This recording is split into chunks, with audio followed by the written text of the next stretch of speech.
نہ جانے کیوں اس کے تیز قدموں کی رفتار دھیمی پڑتی جا رہی تھی۔ جیسے جیسے حسین کا کمرہ قریب آتا جا رہا تھا، اس کی ہمت جواب دینے لگی تھی۔ اتنے سالوں سے لوگوں کے والدین کو ناحق مارتے اسے کبھی ان کی تکلیف کا اندازہ نہیں ہوا تھا، لیکن یہ اذیت بہت زیادہ تھی۔ مراد کمرے کے باہر پہنچ کر ایک پل کو ہچکچا کر ٹھہر گیا۔ اس کی ہچکچاہٹ ہاشم نے بخوبی محسوس کر لی تھی اور اس نے اسے پیچھے ہٹاتے کمرے کا دروازہ وا کیا اور پھر خود بھی ایک پل کو پتھر کا ہو گیا۔ ایک ڈاکٹر حسین کے بستر کے ساتھ کھڑا جھک کر ان کی بند آنکھوں کو ایک ایک کرتا کھولتا ٹارچ مار کر دیکھ رہا تھا۔ ایک طرف نرس بھی ڈرپ میں انجیکشن لگا رہی تھی۔ وہ جلدی سے آگے بڑھا۔ اس کا باپ ٹھیک تھا؟ ہاں وہ ٹھیک تھا، لیکن ایک منٹ۔ اس کی آنکھوں نے حسین کے قدموں پر ڈلی سفید چادر سے اس کے چہرے کی جانب سفر کیا اور پھر اس پر گویا سارا آسمان گر پڑا تھا۔ حسین کے چہرے کے زاویے بگڑ کر ایک ہی انداز پر رک چکے تھے۔ انہیں کیا ہوا ہے؟ اسے پتا تھا، مگر پھر بھی اس نے پھنسی پھنسی سی آواز میں ڈاکٹر سے پوچھا تو اس نے ایک نظر اسے دیکھا۔ آپ مریض کے کیا لگتے ہیں؟ بیٹا ہوں ان کا۔ سوری، یہ زندہ تو ہیں مگر ان کے جسم کا بہت سا حصہ پیرالائز ہو چکا ہے۔ ہاتھ پیر اور جسم کے کسی حصے کو بھی حرکت نہیں دے سکتے یہ۔ ہاں، صرف آنکھوں کو گھما کر دیکھ سکتے ہیں، وہ بھی بس ایک ہی جانب۔ ڈاکٹر نے اپنے پروفیشنل سے انداز میں بریفنگ دی اور پھر اپنا بے داغ سا سفید کوٹ درست کرتا باہر کی جانب بڑھنے لگا، مگر اس کی آواز پر رک گیا۔ انہیں فالج کیسے ہوا؟ کسی شدید صدمے کی وجہ سے ہوا ہے انہیں فالج، اکثر ایسا ہو جاتا ہے۔ کیا یہ ٹھیک ہو جائیں گے؟ اس کی مرجھائی ہوئی آنکھیں حسین کے زرد پڑتے چہرے پر جمی تھیں۔ اس کا اپنا وجود بھی زرد پڑتا جا رہا تھا۔ نہیں، ایسے مریضوں کے صحت یاب ہونے کے چانسز بہت کم ہوتے ہیں۔ ہاشم نے آنکھیں سختی سے میچ لیں۔ تکلیف کا ایک ریلا گزرا تھا اس کے سر سے پیر تک۔ اچھا، تو ایسا ہوتا ہے ظلم ہوا جانا، ایسا ہوتا مظلوم ہونا، اتنا بے بس، اتنا تکلیف دہ۔ اسے بے جان مجسمے کی طرح چھوڑ کر ڈاکٹر باہر کی جانب بڑھا اور پھر دروازہ بند کر کے ٹائل سے چمکتی راہداری میں آگے ہی آگے بڑھنے لگا۔ ایک پل کو ٹھہر کر سفید کوٹ کی جیب سے موبائل نکالا اور پھر چند نمبر ڈائل کرتا پھر سے آگے بڑھنے لگا۔ وہ پہنچ گیا ہے یہاں تک ولی۔ اگر اس نے کسی سے تحقیق کروا لی تو اسے پتہ چل جائے گا کہ اس کے باپ کو فالج کیوں ہوا ہے۔ ولی جو ڈیرے پر موجود فائلوں میں سر دیے بیٹھا تھا، سنجیدگی سے پیچھے کو ہو کر بیٹھا۔ ہاشم کبھی تحقیق نہیں کروائے گا کیونکہ وہ جانتا ہے کہ اس سب کے پیچھے میں ہوں اور جلد یا بدیر وہ میرے پاس ضرور آئے گا۔ تمہاری مدد کا بہت بہت شکریہ جاسم۔ کوئی بات نہیں، بس اپنا خیال رکھنا ولی۔ رکھتا ہوں اب فون۔ جاسم نے گہرا سانس لیا اور پھر فون سفید کوٹ کی جیب میں ڈالتا آگے بڑھ گیا۔ پیچھے ہاشم اب تک جمع ہوا تھا۔ پھر اس نے آہستہ سے حسین کے ساتھ بیٹھ کر اس کے بے جان جسم کو ہاتھ لگایا۔ وہ جسم کسی مردہ وجود کی طرح یخ ہو رہا تھا، بے جان، ٹھنڈا۔ ایک دم فون کی گھنٹی بجی تو اس نے بنا نمبر دیکھے فون اٹھا کر کان سے لگایا۔ ماں جی، بابا مل گئے ہیں مجھے، ابھی آ رہے ہیں ہم گھر۔ آگے شاید نگار کی بہت بے یقین سی خوشگوار آواز اسے سنائی دے رہی تھی، مگر اس نے کوئی بھی اثر لیے بغیر فون رکھا اور ویسے ہی حسین کے بے وجود کو دیکھے گیا۔ شکستہ حال ہاشم آج اپنی بے بسی کی انتہاؤں پر تھا۔ آدھی رات کے کسی پیر حسین احمد کی حویلی میں ایمبولینس داخل ہوئی تھی۔ گھر والے جو چلتے پھرتے حسین کی توقع کر رہے تھے، ایسے فالج زدہ وجود کو دیکھ کر گنگ کے گنگ رہ گئے۔ ایک پل کو تو کوئی کچھ بھی نہ بولا، یوں لگتا تھا سب کو سانپ سونگ گیا ہو۔ سب سے پہلے زبان آگے بڑھے، پھر حسن، اور پھر سب جیسے تیسے کر کے اسے اندر کمرے میں لٹانے میں کامیاب ہو ہی گئے تھے۔ نگار بیگم ہاشم کو زور زور سے ہلا کر استفسار کر رہی تھی کہ کیا ہوا ہے، یہ سب کیسے ہوا، یہ سب کس نے کیا ہے، مگر ہاشم بت بنا کھڑا رہا۔ اس کے پاس گھر والوں کو دینے کے لیے کوئی جواب نہیں تھا، مگر پھر اس کی بے تاثر نظروں نے عمل تک کا سفر کیا تو آنکھوں میں ایک پل کو شعلے سے لپکے۔ عمل نے اس کے ایسے دیکھنے پر گھبرا کر اپنا سراپا پھیر لیا تھا۔ میں ابھی اکیلا رہنا چاہتا ہوں اپنے کمرے میں، مجھے کوئی بھی آ کر تنگ نہ کرے۔ نہ جانے اس نے کس کو کہا تھا، لیکن جب وہ کمرے سے باہر کی جانب بڑھنے لگا تو زمان نے اسے بے ساختہ روکا۔ پولیس میں رپورٹ کروائی تم نے ہاشم؟ جی کروائی ہے۔ پھر کچھ پتہ چلا کہ اس سب کے پیچھے کس کا ہاتھ ہے؟ کیا کوئی خبر ملی؟ یہ ان کے بس کا کام نہیں ہے، ویسے بھی میں خود ڈھونڈ لوں گا جس کسی نے بھی یہ سب بابا کے ساتھ کیا ہے۔ کیا تمہیں اندازہ ہے کہ یہ سب کس نے کیا ہوگا؟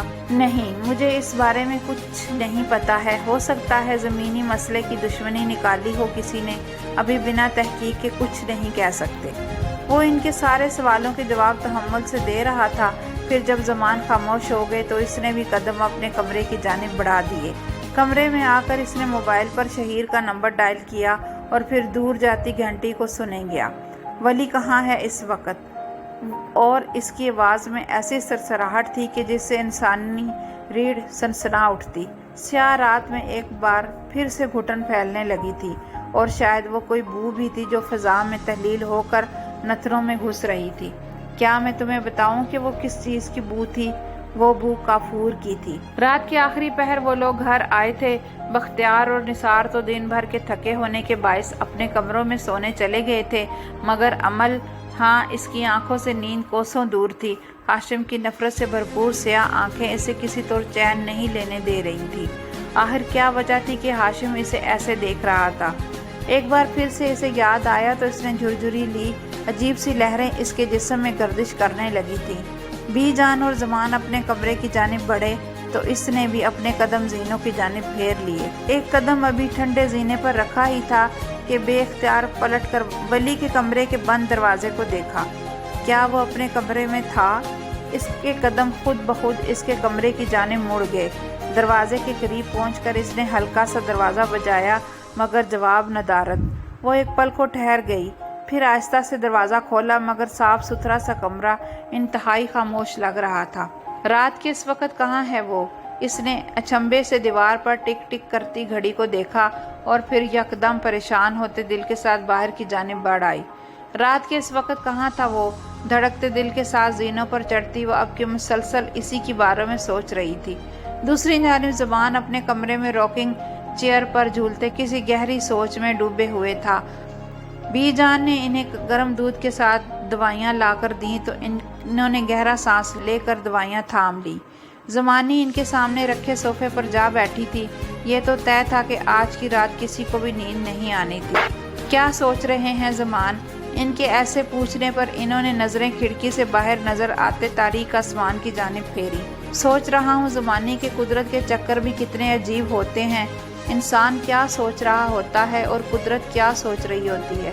ہماری منصوبہ بندی اور قدرت کی منصوبہ بندی میں کس قدر فرق ہوتا ہے نہ زمانی۔ جن مظالم کو کرتے بھاجی نے کبھی اپنے زوال تک کا نہ سوچا، آج وہ زوال بنا بتائے ان پر وارد ہو گیا اور ہم میں سے کوئی کچھ بھی نہیں کر سکا۔ ہم جیسے بااثر لوگ بھی کچھ نہیں کر سکے زمانی۔ قدرت جو طے کرتی ہے وہ ہو کر ہی رہتا ہے۔ بس سوچ رہا ہوں کہ کس بھیانک ظلم کا بدلہ تھا جو یوں پلٹ آیا، اتنی تکلیف اور اذیت کے ساتھ۔ وہ بولتے بولتے تھکنے لگے تو یکدم خاموش سے ہو گئے۔ زمانی نے بے اختیار گہرا سانس لیا تھا۔ انسان بھول جاتا ہے زمان، اللہ نہیں بھولتا۔ اب کے زبان نے گہرا سانس لیا تھا۔ بے شک وہ نہیں بھولتا، کبھی نہیں بھولتا۔ جانتی ہو ہمارے بابا ہمیں ہمیشہ نصیحت کیا کرتے تھے کہ ظلم سے خود کو ہمیشہ بچا کر رکھنا، کیونکہ باقی تمام گناہ معاف ہو جاتے ہیں، مگر کسی انسان کی ذات پر کیے بے جا ظلم بڑی تباہیاں لے کر آتے ہیں۔ آج دیکھو ہم کتنی بڑی تباہی سے دو چار ہو گئے زمانی۔ سب پلٹ آیا، کچھ بھی نہ بچا۔ لوگ پتہ نہیں خود کو خدا کیوں بنا لیتے ہیں، حالانکہ خدا تو بس ایک ہی ہے، اس ساری چلتی کائنات کا بادشاہ اللہ۔ کیوں نہ جانے یہ اس کے مقابلے پر آتے ایک پل کو نہیں سوچتے کہ انسان اور اللہ کا کوئی مقابلہ نہیں۔ جو بھی اس کے مقابلے پر آیا تباہ ہو گیا، اور جس نے اس کے آگے گردن جھکا دی وہ سرخرو ہو گیا۔ آج میرا بوجھ تلے دبا دل چاہ رہا ہے کہ میں دنیا کو چیخ چیخ کر بتاؤں کہ خدا را کسی پر ظلم نہیں کریں، کیونکہ یہ کسی اور پر نہیں اپنی ذات پر کیا گیا ظلم ہے، اور ظلم وہ ایک پل کو خاموش ہوئے تھے۔ ظلم پلٹ کر ضرور آیا کرتا ہے۔ ان کا دکھ زمانی کو مزید دکھ میں مبتلا کر رہا تھا۔ سیاہ رات میں زمان کے خاموش ہوتے ہی ایک بار پھر سے خاموشی پھیل گئی تھی۔ اوپر اپنے کمرے میں بیٹھی امل، ہاتھ کی ہتھیلی پر ایک عجیب قسم کا گہرا جامنی سا داغ تھا جو بڑھتا جا رہا تھا۔